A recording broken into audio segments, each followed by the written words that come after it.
On veut toujours trouver un coupable. Bon, j'ai le sentiment de remplir ce rôle à plein et je l'assume.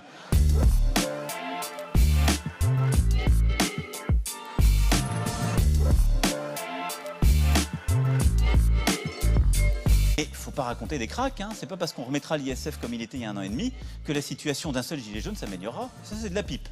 Ce que je sais, c'est que si je le faisais demain, les quelques-uns qui étaient en train de revenir de créer de l'emploi, ils diraient bah, celui-là on a compris, il est comme les autres, dès qu'il y a un coup de grisou, lui il remballe ses idées, il est reparti. Je pense qu'il faut qu'il y ait de l'expression citoyenne. Je pense qu'il ne faut pas y en avoir sur tous les sujets, parce que parfois ça peut nourrir la démagogie.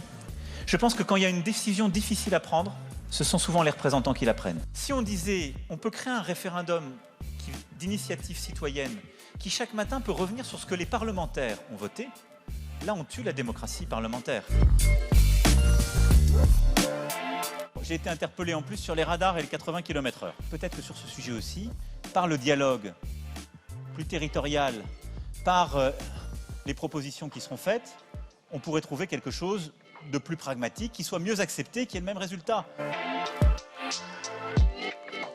On a peut-être trop de fonctionnaires de circulaire et pas assez de fonctionnaires de guichet. Donc, dans ce qu'on doit faire, dans cette transformation de l'État, c'est non seulement partout où on le peut, de maintenir, mais même d'innover, de réussir à réouvrir du service public au plus près du terrain, et de réduire sur des missions et des tâches le nombre de nos fonctionnaires au niveau central. Moi, je suis prêt à rouvrir la loi NOTRe. Je suis prêt à la rouvrir.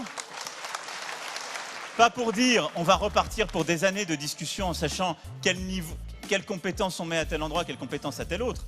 Mais on voit bien qu'il y a besoin d'une respiration sur des choses qui ont été mal faites.